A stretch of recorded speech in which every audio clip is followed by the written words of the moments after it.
Hello, I'm on Relations. My name is Roman Rocha with Keller Williams, the Mitchell Group. Today I'm with Joe Hagel, and let me go ahead and ask him. Tell me a little bit about yourself, Joe. Yeah, thanks, Roman. I'm a mortgage broker. Pretty much I've been in the business for about 4 years now. I was working with a lender for majority of that time. And now I kind of switched over to the brokerage side, and Nice. originally from Tampa, Florida, and I moved out here to Portland about a year ago. Okay. Yep. And how long you been in the industry? So I've been in the industry about 4 years. So I started as that lender, learned a lot, did a lot of applications, majority refinance. I funded, close to 80 million in those 2 years Okay. that I was there. Nice. So now I kind of switched over to the broker side and enjoying it ever since. Oh, excellent. Yeah. Excellent. So what's your current title? So right now I'm a mortgage broker or a loan officer. Okay. Yep. And why do you love to do what you do? Yeah, no, I mean, it's a pleasure seeing people happy when it comes to their home. I've done a lot of refinances to where it's satisfying just helping someone out, especially when it comes to their finances, when it comes to their largest purchase, Yeah. pretty Awesome. much in their entire life. So Nice. yeah, it's really, really satisfying being That's able to great. help people out. That's awesome. Yeah. So for those of you that don't know who I am or know what I do, I'm a real estate professional, and that's why I have brought Joe today onto this awesome platform to share with you some things about home ownership that the average person's not going to know, and somebody that's an expert like Mr. Joe Hagel here, his knowledge is going to be able to help catapult your knowledge into buying a home. So without further ado, I'm going to jump into this interview, and we'll see what rabbit hole we jump into and come back out of, and probably Yep. jump into again and come back out. But it's all in order to give you the information that you need to be that much more educated when it comes to home ownership. So, Definitely. Joe, can you explain the different types of home loans available and which might be the best for a first-time home buyer? Yeah, there's a wide range of home loans. You got your standard FHA, conventional VA loans. There's USDA loans as well. And then you got a lot of, non-QM products that help a lot of first-time home buyers, investors, a lot of people who are business owners that, have tax returns that can't qualify them with a conventional or FHA loan. So a lot of different products out there. Some of the best products for first-time home buyers, there's different programs like Home Ready.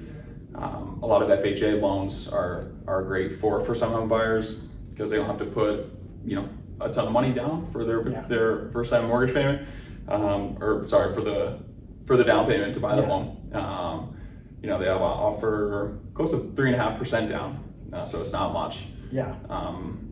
And then they have really good interest rates as well compared to FHA, but also you don't need the best credit score either.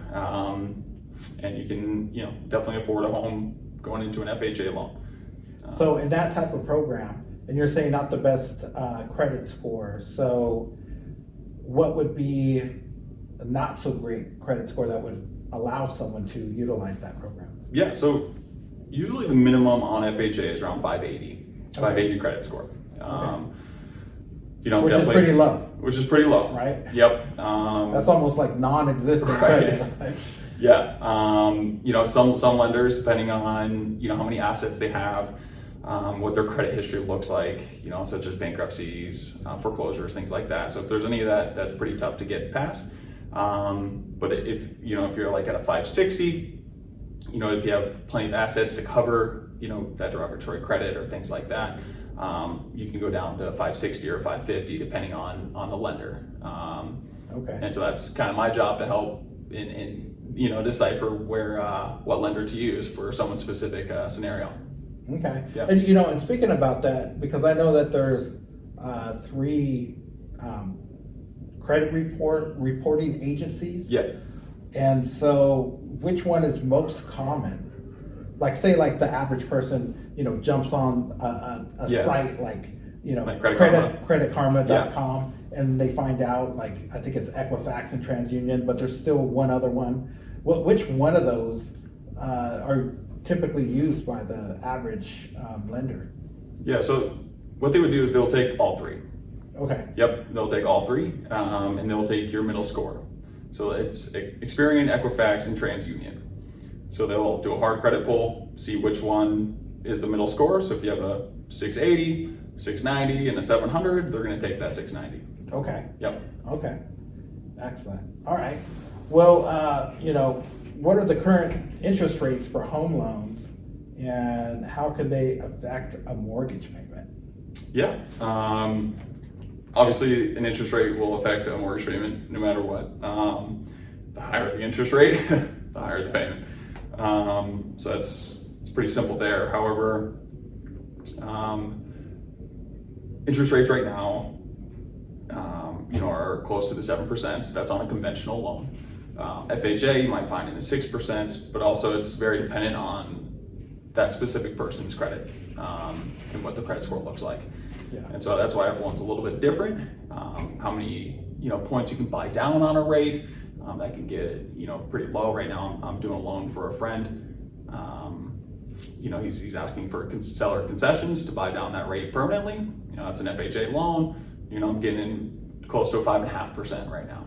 Nice. So it's a great deal. It's a great interest rate right now in this market. Yeah, 5.5, but that's around 2 points. Yeah, that's great. That's loan, good, so. especially right now. Yeah. Because they were like 7% not too long ago. Right. Exactly. And what would you say the interest rate is at currently, like as of today? Like the average? Yeah, the average. Yeah, average right now is around 7%. Oh, 7%. Yep, 7%. It's still up there. Yep. It's around 6 to 7. Okay. Yep. And as you're somebody's going through this process, what's the minimum credit score? I would say. I know we have just talked about a program, right? But aside from the program, when you're trying to utilize the other loan programs that are out there, the FHA, the conventional, right? Maybe Fannie Mae, those like Freddie Mac. Yeah, Freddie Mac. Mm-hmm. What's the average score? I guess that would at least get you in playing the game. I guess. Right. So if you were going to go conventional, they want to see at least a 620 credit score. If you want to go conventional. Right. Yeah. That's not that bad. Actually. Right. Yeah. 620. Yeah, but still at that range, you may want to still go FHA depending on how much you put down on the home, right? Yeah. So if you have 20% to put down, going conventional is probably the best route, because if you have at least 20% down on a conventional loan, you don't have PMI, private mortgage insurance. Yeah. So yeah, that right there, you would want to go conventional if you have 20%. Okay. If that's something you're willing to put out. Sometimes even not putting 20% down is always the best option. Going with an FHA, 3.5%, 5%, 10%. You still get a decent rate, and they lowered the PMI on FHA loans. So that PMI is at a lower rate now. It's at I believe it's at 0.55%. About a year or two ago, it was at 0.8%. Yeah. So that payment, would have been 200 at one point. Now it's 150. Okay. Depending on the loan amount, different things like that. Right. So talking about like the PMI and talking about down payments, could you just for the fun of it, could you like crunch the numbers of what 3.5% down payment would look like for like the average home here in this area in Portland is probably what, 500,000? Yeah. So I can give a good example of the loan I'm doing right now for my friend. So he's actually out in Florida. It's around $450 is the purchase price. He's putting 3.5 down. The loan amount's around the 420s. Yeah. Not specifics on that, but Right. you know, but he's got an HOA of 109. You know, taxes of 400 a month. Taxes are pretty high in Florida, and then you've got insurance around $100, $200 a month. So the payment on that, but I was able to get him a 5.5. Right. Right, but that's kind of unheard of right now, but you're Right. able to work it. right, and so that payment's just under $3,500 a month Oh, that's not bad. for a $450 purchase price at 3.5% down. So what was the 3.5% down in dollar amount? What'd that look like? Percentage amount. I'm sorry. Say it again. So what was the 3.5 down payment? Yeah. You know, against what was it? You said 420. Yeah, 450. It's 450? around like 14,000, So 15,000. 14,000. Yeah. Okay. I'd have to double check on that, but Yeah. So yeah, that's right around not there. It's too down payment. outrageous for somebody to save up. Yeah, no, not at all. 14,000. Yep. To get into a home. Yeah, for sure. I mean, but then you have closing costs, obviously. Yeah. So what he's trying to do is trying to get seller concessions to where the seller is either, you know, paying out some of his closing costs. Right. So he reduces the amount that he has to bring to the table. Oh, yeah, that's always Yep. good. Yep. And is that typical for a loan, like where the seller is going to pay the concessions, Right. for the buyer? Yeah, no, good question. So right now in this market, it is. There's because a lot of people are trying to sell their house. Yeah. There's not as many buyers because rates are where they're at. Right. So in this day and age, you know, interest rates are higher than what they used to be in the last 4 years. But to be honest, these rates I don't think are going anywhere. They might go down a little bit in the next year or two. So it's going to be like the new norm. You know, People are just going to be used to paying 7%. Right. Yeah. I mean, throughout history, you know, of the mortgage rates, we're pretty average right now, or even maybe below average. The past 3-4 years, we were very comfortable with the 3%, 2.5%. We probably won't see those for a while. Yeah. Well, I'm glad I bought a house when I bought a house. Yeah. Because I got to take advantage of the 3% and below. Yeah. So I would say, could you walk me through the home loan process, home loan application process? Not so, deep dive, but Yeah. just kind of generalize what that process looks like for the average person. Yeah, for sure. It's pretty simple. It's pretty easy. Doesn't have to be complicated, but you pretty much start with the pre-approval. So coming to someone like me, a mortgage broker or a lender, they can do a soft credit check to check your liabilities, check your assets, and then you would need to just provide income documentation and bank statements to see how much you can afford to put down on a home, and then as well as how much you can afford as a mortgage payment. So you have, you would need to include your bank statements. If you're a W-2 employee, W-2s, pay stubs. And then if you're self-employed, tax returns, profit and loss statements, bank statements, things like that. Yeah. Okay. So you provide that. I would let you know, how much of a home you can afford and what you'd be comfortable with. A lot of lenders will say you can afford $500,000, but you might not want that mortgage payment. Or if you are a big spender, that mortgage payment might be a little too high for you. So that's where I would, come in and make sure that, you're comfortable with the mortgage payment. Okay. If you're not, I wouldn't advise it. Okay. Yeah. And then, but I mean, that's going to be scary for anybody, right? Oh, yeah. I mean, if it's their first home that they're buying, Yeah, for sure. it's going to be scary to take on, Right. a loan, an actual loan versus renting. Yeah. Because renting, you could basically say, all right, month to month, all right, I'm going to move. Right. Or you're there for the lease, and then you could leave to another place to rent. For sure. Versus making such a commitment for like 30 years. Yeah. No, exactly. So it's definitely a scary thing to take process, on, right? You got to take that on because for sure. It's probably going to be just a little bit more than what you're used to paying. Yeah. When you go through that process. Right. It's kind of hard to, I would say, get the same amount that you're paying for rent for a house. Yeah. You could get close to it. Like you're going to probably, say if you're paying $1,500, $1,600, Right. then you may have to pay now $2,100, Yeah. a month. Yep. Or a little bit higher than that, depending, I think, on the PMI. For the sure. PMI would just stack onto that home insurance. Yep. So, Yeah, I have something to add on to that. oh, go ahead. Yeah, no, so I mean, just for example, I keep bringing up my friend that I'm currently doing a loan for. So he's paying close to $3,000 in rent. So he rents out a whole home. Yes. Right. He's paying close to $3,000, plus utilities. Obviously utilities aren't included in your mortgage.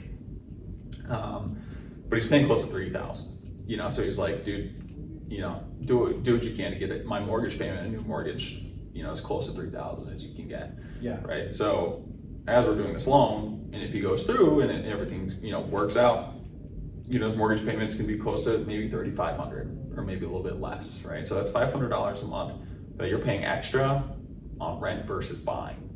Right. Mm-hmm. For his example, Right. there's different examples and everything can be different. You might be paying $1,000 more, towards your mortgage. But at the same time, you're putting equity into something. Right. Right. You're paying towards something that's yours, right? That you can either sell in the future. You can't sell a rental property if you're renting, right? So you can definitely get a lot of value from owning as well. Right. And you're paying off a home that you own, and you can always sell it later on. You can use it as investment property. A lot of different great investment opportunities of just buying a home that you're going to live in. Right. Yep. Because the property that you have is going to appreciate. Exactly. So it's almost like you're investing your money Yep. into something that's real, which is the house. Exactly. And as the longer that you keep it, it's going to appreciate. Yep. And when it appreciates, it just basically is making babies for the dollars that you put into it. Exactly. And then what you're saying is like you turn around and you Right. sell it, and say you only put down $15,000 for a down payment. Yeah. But then if you it's sell up it, $50,000, right? you're done. Right. But not even that. Like I would say, the most value you get is if you rent it out. The renter's paying off your mortgage, Right. pretty much. Yeah.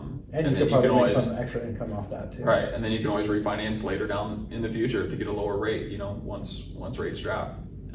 Absolutely. So you get a lower mortgage payment. You get someone in there renting it out. If you want to go buy a new home, so a lot of different options. I would say you're not stuck into a 30-year mortgage. I would never say that because there's always a way out. Yeah. You can always rent it out. You can always sell it. A lot of different options.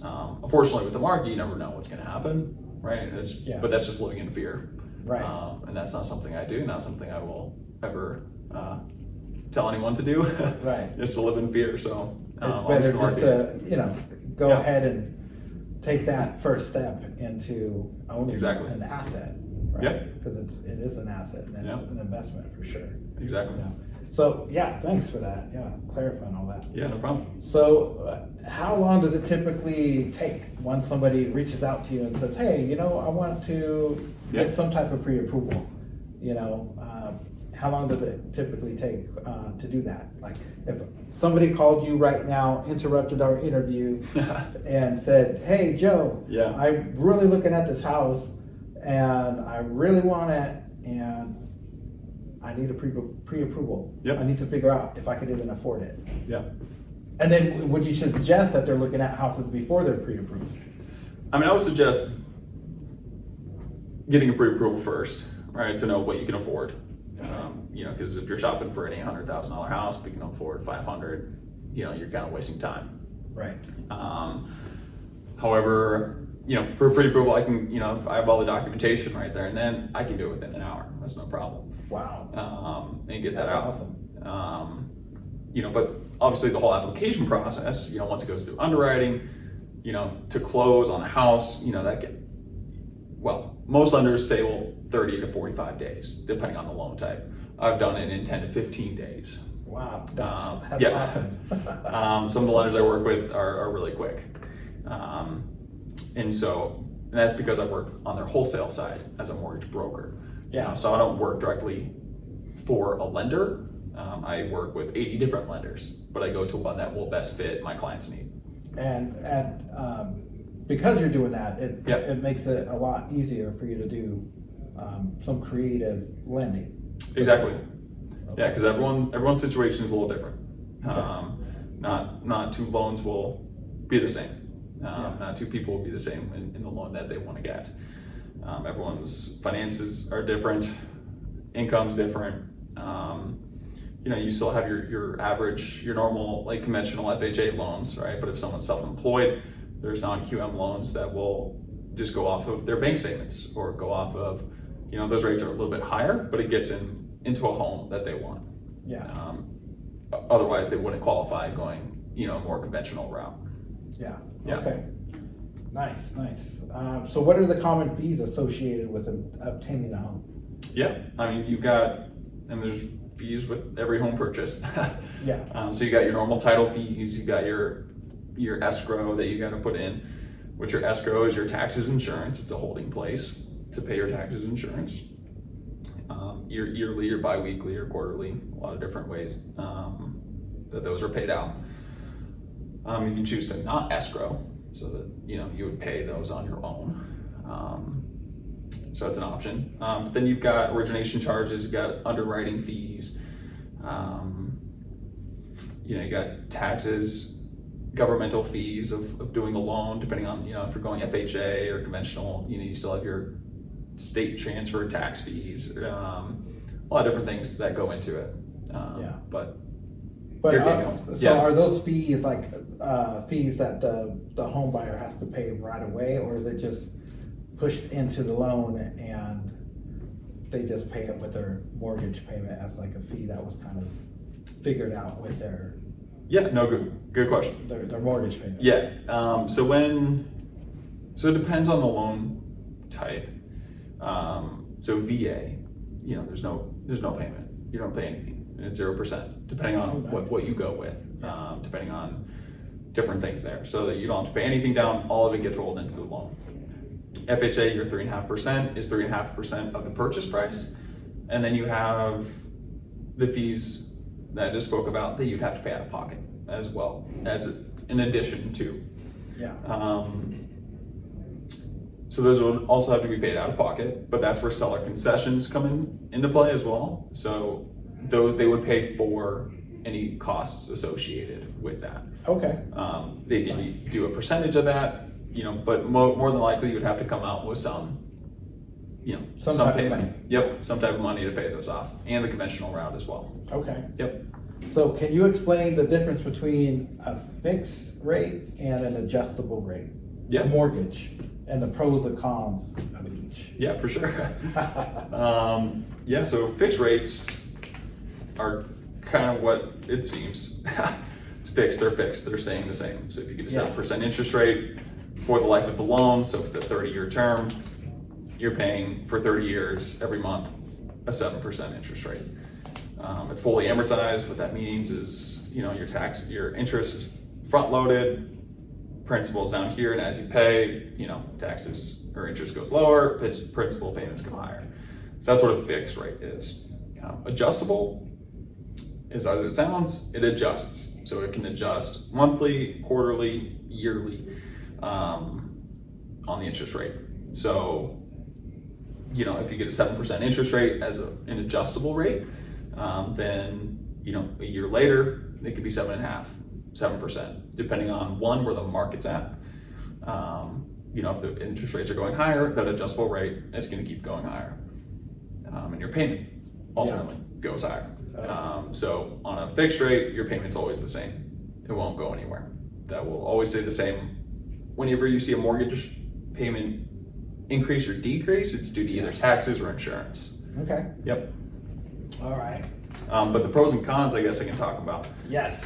Obviously, the pros of a fixed rate is what your mortgage payment's going to be every month. You don't have to worry. It's obviously a pro, and then obviously it locks you into an interest rate that you're comfortable at, right? So if it's 7%, you're in fear of the market going higher. You're locked in at that 7%. Now you're not going to have a 8%, 9% right in the future. Obviously, if the rates go lower, right, you can always refinance, get into a lower fixed rate, things like that. Cons is if rates go lower, right, you have a higher interest rate than what the average market price is, right? So at that point, you can always refinance, to get into that lower rate. Yeah. For pros and cons, for adjustable, adjustable obviously moves, right? So if you're at a 7% and now it's at 8%, now you're paying a higher mortgage payment. But a lot of reason why people go with an adjustable rate is because it starts out lower usually than a fixed rate. So you'll get a lower percent, and that's their, way to entice you to go into an adjustable rate because it's a lower rate at first. But then, a year from now, you don't know what that's going to look like depending on where the market's at. Usually it goes up on that rate, right? But if the market goes down, that rate will go down and now you have a lower mortgage payment. So a lot of people will, initially at higher interest rates, they'll start with an adjustable rate, right, at a lower rate. And then as time goes on, and if they're confident that the rate will go down, they will always refinance later on into a fixed interest rate to go, have a lower mortgage payment from there. Yeah. So I mean, there's adjustable is more risk. There's more risk involved with the adjustable, for sure, and a fix is very conservative. Okay. Yep. So fix is just for my brain to wrap around it. A fixed rate is set. And like say if you're at $2,200 a month on your mortgage, or maybe 25, whatever it is, you're only paying 25 for the rest of the loan. Yep. And a fixed rate, I could start out at the enticing interest rate. Let's say it's $1,800. Yeah. They get me into the loan, but then a year passes. All of a sudden, now I'm paying $2,600. Right, for the adjustable. For the adjustable, Yep. And so I could find myself in some bad waters at that point if I do the adjustable. Yeah, if income changes. I mean, to qualify for an adjustable, you also need to qualify for the highest that interest rate can adjust. Oh.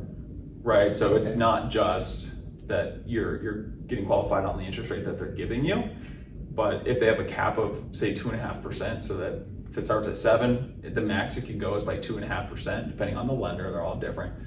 So the cap there would be 9.5, the 2.5 plus the 7. So now you're at 9.5, you would need to qualify for that mortgage at a 9.5% interest rate. Oh, okay. To what that can go up to, right? And that's so, Right. people don't foreclose, things of that nature. Okay. Yeah, so it's very, very regulated. Yeah, that's good to know. Yeah. I never knew that. Yep. All right, so how does getting pre-approved for a mortgage, well, we kind of talked about that already. And then I think we talked about that too. How do you determine how much house?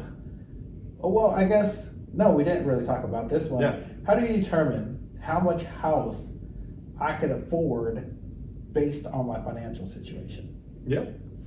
Yeah, so I mean, it's really based on your income and your liabilities, right? So if you have a car payment of $700, you have credit cards of $300, that's at $1,000 already, right? Yeah. And so it's really based on your debt to income and your credit qualifications. But to know how much you can afford is really based on your debt to income. So what they do is they take your monthly income that you get divided by, or your debts divided by your monthly income. So your monthly obligated debts that are shown in your credit report, such as car payments, credit cards, anything that'll show up on your credit report, will get totaled and added into your debt to income.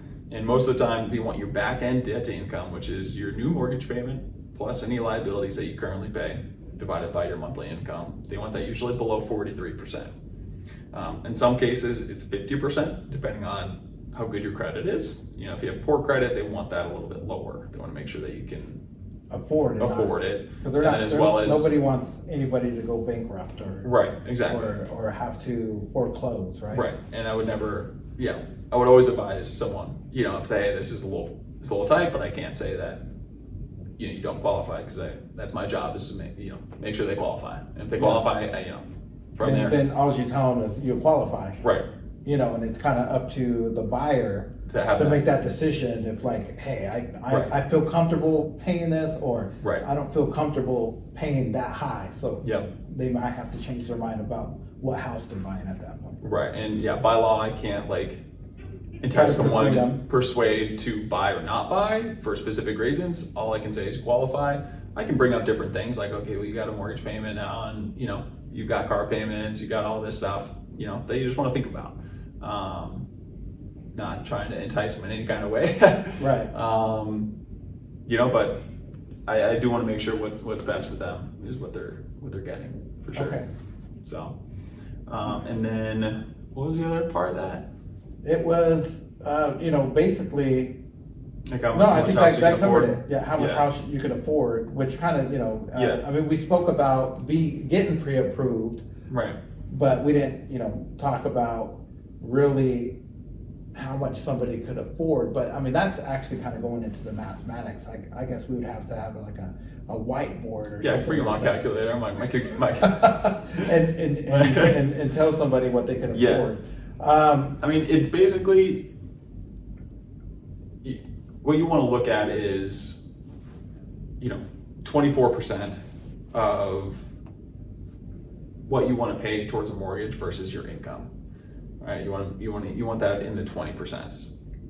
30% is a little pushing it, but 20%. So if you make, for example, $10,000 a month, right? 27% of that is around $3,000. You don't want it's a little less than that. It's $2,000, but you want that below $3,000 as your total mortgage payment, and that's where you're going to keep and be most comfortable, right? And then from there, you decide on how much you want to put down on a home, and then that'll decide, what your mortgage payment's going to be, and obviously the interest rate. Sorry to interrupt you, but Yeah. is that based on gross, or would that be based on take home? So for W-2 employees, it is based on your gross income. Okay. It doesn't care about your net. Okay. Yep. Yeah, so you could have 500 of that go into your 401k, and That's they not don't gonna- calculate that. Okay. Yep. Got it. Yep. It's your gross. Okay. Yep. Got it. So changing gears now, we're gonna Yeah. we're gonna go into current home buyers. Yeah. So, Perfect. and talking about home equity loan and HELOCs. Yeah. So, can you explain the difference between a home equity loan Yeah. and a home equity line of credit, which is normally called HELOC? Yeah. So they're both great options to pull equity out of your home. So how do we get equity? We talked about that earlier. Buy a house for $500,000, and now let's say it's worth $700,000, and you owe $400,000 on the home. That's $300,000 that you have in equity. Right now that the value's up to $700,000, you owe $400,000. It's beautiful, right? So now you have equity of $300,000. So out of that equity, you can't take out 100%. Some loans can, VA usually, where you can take out 100%, like out of refinance, but that's not a home equity line of credit or a HE loan. So a HE loan, HELOC is pulling some of that equity out, say $50,000, to a new loan. So a HELOC is you're taking out equity. It's a home equity line of credit. It's just like a line of credit, like a credit card. You use it when you need it. So you can use that $50,000 to put a down payment on a new home. You can pay off credit cards with it. There's home consolidate or home improvements, a lot of different things. So you're not putting that on credit cards, because credit cards have 30% interest rates. These HELOCs or HE loans are a little bit higher than your normal home rates or home interest rates. So if interest rates are at 7%, a HELOC or a HE loan might be around 8, 9, 10%. So a little bit higher interest rates, but a lower loan amount. Okay. Most of the time. So a HELOC though will have adjustable rates most of the time, like we talked about. Yeah. So an adjustable rate, for the first 5, depending on the loan term, a HELOC can have a draw period where you can draw from that $50,000 or $100,000, however much you take out, which you also have to qualify for. You can take that $50,000, $100,000, and draw from it for the first 5 to 10 years, right? And use that money, depending on the term. So you can use that money towards whatever you want, right? Obviously, I would advise towards things that will benefit you. Yeah. Don't go buying a car with it, that would have a lower interest rate, right? Yeah. Things like that. So paying off debt is a big one paying Yeah. off credit cards is a big one. Home improvements, because you're increasing the value of your home by doing home improvements, which equal out or even better out your financial situation. But they have adjustable rates, and that rate adjusts, and it can adjust every 6 months or every year, depending on the term. And that's what a HELOC is. So then after the 5 to 10 year draw period, now you're making principal payments.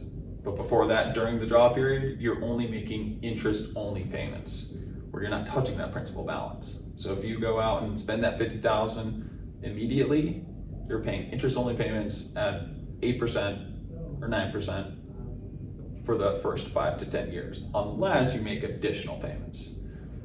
Yeah. Does that make sense there? Yeah. Yeah. Yeah, that makes sense. So that's a home equity line of credit. Those are usually, you can get a 15-year term, 20 or 30-year term on those. Oh, okay. A home equity loan is more of a fixed rate. They give you $50,000 in cash, it stays there, you can do whatever you want with it, but you're paying it back at a fixed, fully amortized schedule. But could you pull out, like you had mentioned, 300,000? Let's say the equity's 300,000. Yeah. So if they're not going to do 100%, then let's say 50% of that. So 150,000 of that. Yeah. That's just for example. You could probably get more than that, Right. but it's going to be spanned across 30 years. 5 years, 10 years, 15 years, 30 years, whatever Right. the terms are. Right. Yeah. So Okay, and you could draw out of it, kind of like just another loan. yeah, that it's you a could just grab from. Yep. Like maybe is there like I think we had a conversation about it at one point. Yeah. And you had mentioned maybe there's a time limit on it. Like doing that, you only have 5 years to do that, or was that something else we were talking might have been about? something else. Oh, okay. But yeah, as long as you have the equity there available, so you're usually, whenever you pull equity out of your home, it's the total value of your home by the current loan amount that you have, right? So if you owe $400,000 and your home's worth $700,000, correct? You have that equity of $300,000, but you can't pull out that full $300,000. Say, for example, you can only pull out 80%. It's not 80% of that $300,000. It's 80% of the value of your home. So I'm not sure what 80% of $700,000 is, but for example, say it's $500,000. For example, it's not. I think it's like maybe $580. I'm not too sure. We get into logistics there. Yeah. But say it's $500,000, right? So $500,000 is the max loan that you can have, or loans that you combined loan to value is what it's called, on the home itself, right? So if you owe $400,000 on your mortgage and you can only take out $500,000, that means you can only use the other additional $100,000. Does that make sense? Yeah. So now you're at $500,000 on, so $400,000 on your mortgage, $100,000 on your home equity line of credit, which is a completely separate loan, but it's still attached to your home. Okay. Yep. Gotcha.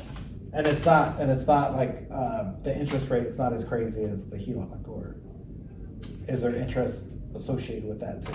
Interest is on the $100,000, which it would be your home equity line of credit or your home equity loan that you're pulling out. Yeah. So Yep. is it the So it's same as the mortgage or different? It's different than your mortgage. Yep. Okay. Would it be less or higher? The interest rate would be a little bit higher on your HELOCs or your HE loans, depending on when you get it, depending Okay. on when How you the got your market mortgage, is. right? How the market is. Yeah, so if you got your mortgage at 7%, but now rates drop to 4%, now you might be getting a 4 or 5% on your HELOC, which is great. But at that point, you wouldn't go for a HELOC. You would just refinance your entire mortgage, and you would do a refi cash out, right? Where you reduce your interest rate as well as getting that cash out on your mortgage. And at that point, that refinance doing that, then you're not paying no loan back or anything. It's just It's not an extra additional cash. loan. Is it extra cash just going into your pocket? It's extra cash going in your pocket, but you're still paying that back, no matter what. If you do a refi cash out, Oh, okay. you're always gonna, Okay. yeah, on any loan or anything you take out of Yeah. your home, it's always a loan. You're always gonna pay something back. There's always something. Oh yeah, yeah. You're like, yeah. There's yep. no free money in the mortgage industry. Unless Yep. you sell your home, but then Right. Then at that point, there's still fees and all that stuff. So- Yeah, with refinance, there's more fees. HELOC loans are less fees, but a little bit of a higher interest rate. Okay, Yep. got it. Okay, so what are the eligibility requirements to qualify for a home equity loan? Yeah, they want to see a little bit better score, 620 plus usually. Anything below that, some lenders are very skeptical of providing that. You still need to provide income documentation. You still need to provide, your credit report. We get that pulled. Sometimes it's only a soft pull on those, so we don't have to actually ding your credit too hard. Actually, no, there's a hard pull. Yeah. But they can check your score as a soft pull at first, make sure you qualify, and then the hard pull will need to be done to get any loan out. And then, your credit just needs to be good. If there's any foreclosures or bankruptcies, it's pretty tough to get past. Some lenders are willing to have some sort of, or flexibility when it comes to those. Yeah. As long as you have, assets to back it up, things like that. If you have a bad score, as long as you have assets, things like that to back up that low score, Yeah. sometimes they're okay with. Okay. Yep. Nice. And let's see. I think we did talk about that. Yep. Fees associated with it. And are there any penalties for early repayment of the home equity loan or HELOC? Yeah, so there can be. Depends on the lender, depends on their different criteria that they have. I generally don't like to have any prepayment penalties with any of the loans that I write up. It's just more hassle, especially if there's an investor that, wants to pay it off early. Yeah. I don't, even on people who don't, I don't tend to have prepayment penalties or anything like that. Okay. Sometimes you can't get past it depending on the lender you're working with. If they have a specific program that you're wanting to get them into, because that's only the only program they can get into, then sometimes there are prepayment penalties, but it's very, very specific Okay. to each person's criteria. So what are the risks involved with using a home equity to invest in other properties? Yeah. The interest rate's a little bit higher, but I wouldn't say that's one thing deterring it. The main thing is if you can't make the payment anymore, it's tied to your home, so you could lose your home. Yeah. But you don't want that. That's risky. Yeah. And so it's just like any home or loan you take on a home, if you can't make that payment, there are lenders that are willing to work with you. As long as you tell them beforehand, they can get you on a payment plan or schedule, to get that, caught out. But one thing I would suggest is if you ever can't make a payment on a home, let your lender know, or let your mortgage provider know that is holding your mortgage. Just let them know before you can't pay. If you don't pay, for 3 months and then you call them and say, hey guys, I'm sorry, I missed my last 3 payments. At that point, they're foreclosing on you. Yeah. So you don't want that. I would let them know ASAP. Let's say, hey, the next 3 or 4 months, I'm in a pinch because I'm in a job transition or I can't pay it for X, Y, Z. They'll work with you. It still might hurt credit for sure, but they're at least are willing to work with you so you don't lose your home. Yeah. And the thing is, they don't want you to lose your home either. Right. They don't want you to foreclose. It hurts them too. So let them know, and in that case, right? Like, say if somebody it says, hey, I can't make a payment for Right. like 4 months, and on the other end, is there creative ways so it's not stressful on the person that's probably making the phone call? They're already stressed. Yeah. Right, because this is their home. They've already Right. invested money in it. They've Right. made, let's say they've already been in this house for 6 years. Yeah. But for some reason now they're hitting a rough patch, and they call the lender and they say, "Hey, I can't pay for about 4 months." Mm-hmm. What are some of the creative ways that Yeah. are Yeah. No, that's a good question. that happens under those circumstances? Yeah, so the lender can put their loan into deferment to where, and it's usually, depending on how long you can't pay for. So for example, if you can't pay for 4 months, say that you goes out to 10 grand, right? So they'll put it in to deferment. So sometimes what they'll do is they take that 10 grand and put it as like a loan on the back end of their home. If they can't pay for 4 or 5 months, they will take that amount and put it on the back end to say, if you ever sell this home, if you ever refinance, that payment of 8 grand that they would need to pay would get rolled into the new loan or would get taken out if they sell the home. Okay. Yep. So that's one way Yeah. that they can do that. Okay. I'm not too familiar with other ways. But that's pretty But I think that's pretty standard. Common. That's common. Yeah, I would say that's pretty That's standard. usually what the lender would do. Yep, they'll put it into deferment and they'll calculate how much of a payment they missed. Sometimes it can result in not paying their escrows, right? So their escrows are taxes and insurance. If they can't, they don't have an escrow account, they're missing payments towards that account to pay towards their insurance and taxes. That's where it can get a little tricky because that will rack up as well. And that's regardless. And that's the lender pretty much paying their insurance and taxes for them without them even, contributing towards it. Yeah. So that's a huge risk for the lender. Okay. So that's why they end up putting that back end loan amount. But at the same time, if you put it in deferment, it doesn't hurt your credit as bad as missed mortgage payments because they will put that in. They won't calculate it as a missed mortgage payment, Yeah. which is the worst thing towards your credit. You don't ever miss a payment on your mortgage. It hurts it the worst. Miss a credit card payment before you miss your mortgage payment.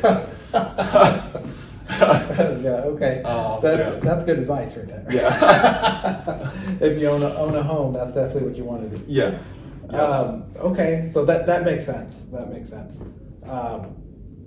So, are there any tax benefits or implications I should be aware of when taking out a home equity loan or the HELOC? Yeah. Is there tax benefits There tied are. to that? There are.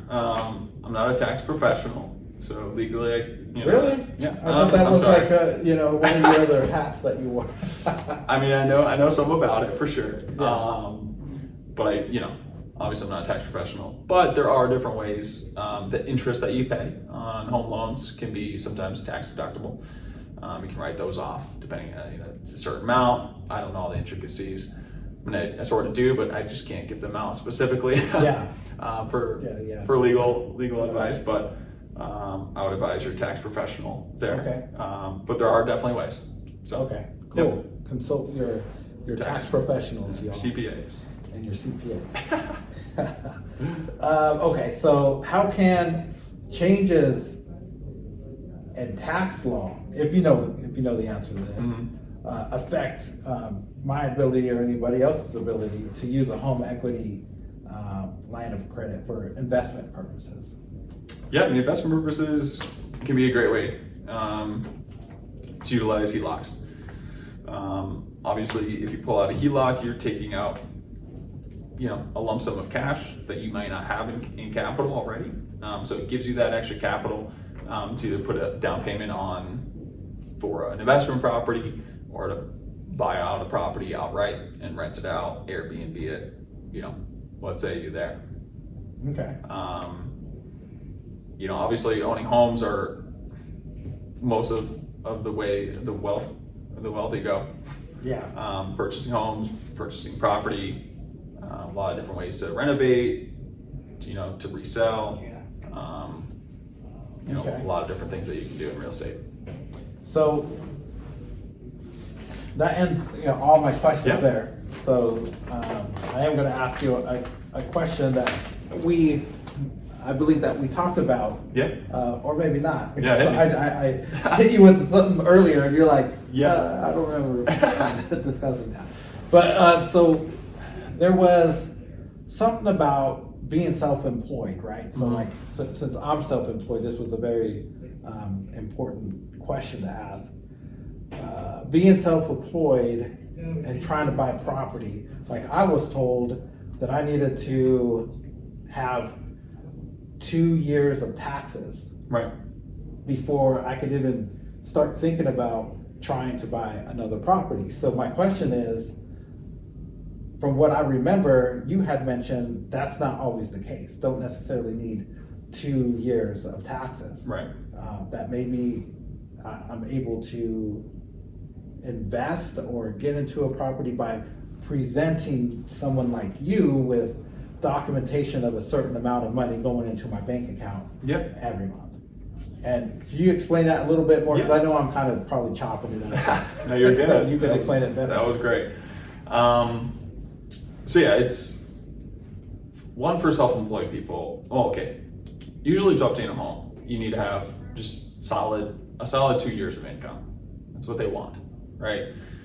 Whether you're W-2 employed, self-employed, all of that. Normally they want 2 years of stable income to make sure that you can qualify for the home. Most of the time they want you in the same field, right? Field of work, right? So if you're a nurse, they want to make sure you've been a nurse for 2 years. It can be at different, hospitals, but they just want to make sure that you've been in the nursing field for 2 years. So real estate, they like to see that you have at least 2 years of real estate income.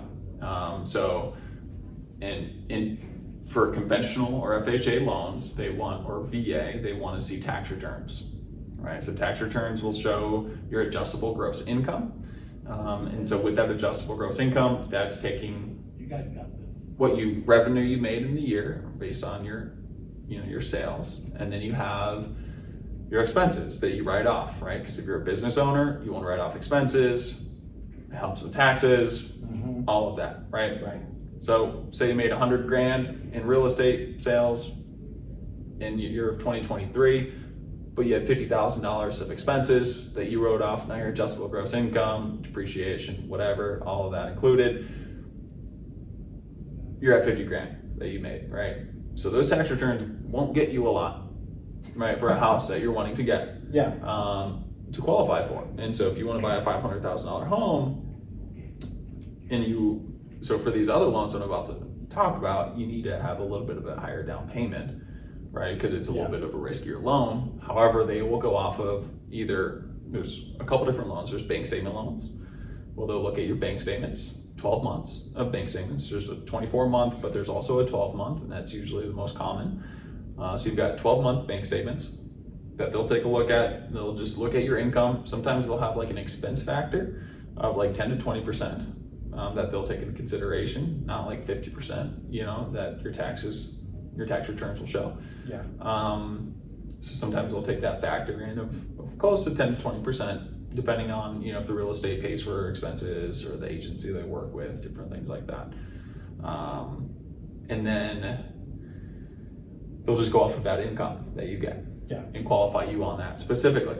And then for business owners, if they have profit and loss statements, there's a profit and loss statement loan, right? They'll just go off of your profit and loss, right? Which is much better than all the expenses, all that tied into your tax returns. Yeah.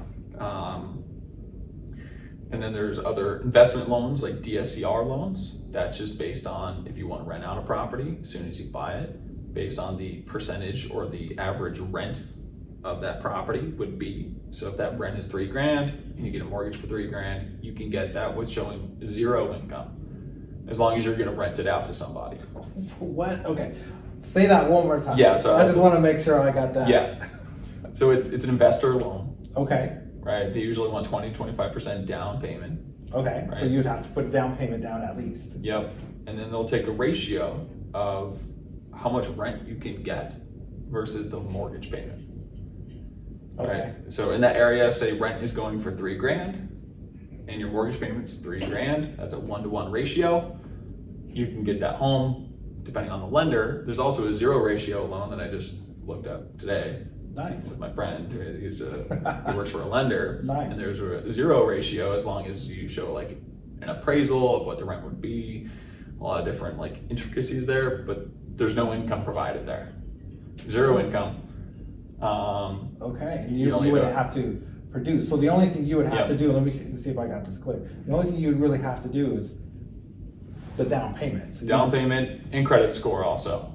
Credit score matters. So as long as you had a good credit score, and what would the good credit score be in this scenario? I saw something you could still get it at 620. Oh, that's not bad. Not bad, but you still want it in the 700s. Okay. You know, So that's if you're an best. investor loan, Yeah. because the rates are much higher on these loans, right? Higher risk for both the lender and for you, but still possible. And so that's where, you know, being self-employed, if you want to get into a home, that other lenders turn you down because they can't do these non-qualified mortgages. Because a lot of lenders don't, because it's higher risk, and so they're not willing to take on that risk. Some lenders are, and they specialize in these loans, and I work directly with them all. So nice. Yeah. Nice. Well, you know, that I think we could end on that note, because that's actually pretty good information. For you sure. know, for anybody, especially if they have money, they don't have the documentation really, Right. but they have a good credit score Yeah. for some reason, Yeah. right? And so they could, you know, put some money into it and be able to get an investment property. Yeah, that sounds great. Yeah, So, definitely. all right, so we're gonna go ahead and end this by saying, okay, so we covered a lot today, and you know, I know people that are looking to buy a home, maybe even sell a home today, in today's market, and just everybody knows what today is. It is the 23rd, Thursday, May 23rd, 2024. And so in today's market, people are probably struggling with some doubts and some concerns because of what the real estate landscape looks like currently. So with all the information that we shared today, Joe, what could you reassure everybody, and also if you could tell everybody how they could contact you? Yeah, definitely. And you know, For sure. Yeah, no, I think appreciate that'd it. be great. Yeah. So I would start with one, you know, do you want to get a home, right, for one, and why?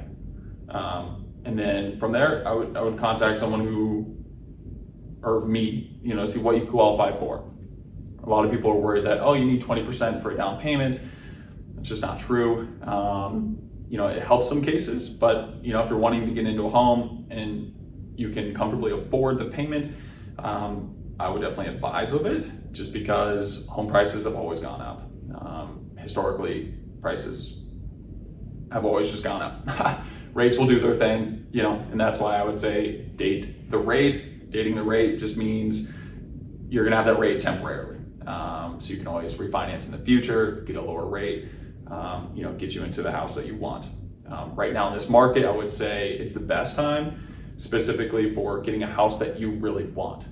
So if rates drop, what happens is demand goes up. Everyone's wanting to buy. What happens there is you're in bidding wars with people that you're wanting to get in, you know, to your dream home, right? So now you're in a bidding war. Now you might pay $50,000 more, you know, to get into a home. And so at that point, you know, you can always buy now where the competition's not that great, and then refinance in the future to a lower interest rate. So one, just don't be worried. This process is pretty simple. I make sure everyone is comfortable with what they're getting with their mortgage payment. I work with everybody, and everyone's a little different when it comes to their finances. Might not be the best time to buy right now for you, but it's, I think, worth at least checking out. But yeah, that's pretty much kind of my closing there. Okay. And Yeah, and I have to say, if you're curious about, you know, how much you qualify for, contact Joe Hagel. Yeah, So, Joe Hagel. yeah. Oh, my bad. Am I saying it right? Joe Hagel. Hagel. It's the same. Hagel. No, it's better. Contact Joe Hagel. Yeah. And so if you want to Yep. give them your contact information, Yeah. I'll also put it in the comments and stuff. Cool. But I'm it's- coming straight from the man himself. Yeah, no, it's Joe Hagel at Clear Mortgage Capital. That's my brokerage. My direct line is 813-841-4575. And then you can just find me on Zillow, you know, the website, Joe Hagel, at Clear Mortgage Capital. And Yeah, hit me Excellent. up. I can send you my contact information. Excellent. He's your realtor. Yeah. Beautiful. And if you're looking to buy a house, contact me. My number is 541-300-4022. And, you know, I'm with Keller Williams, the Mitchell Group. So you could also find my website at romanrocha.kw.com. All right. Well, it's been Perfect. a pleasure Beautiful. talking with you, Joe. Yeah, thank you so much for having me on. Thank Appreciate you so it. much for coming. Yeah, and thank taking you. the time to sit down and chop it up Yeah, definitely. about real estate. Definitely.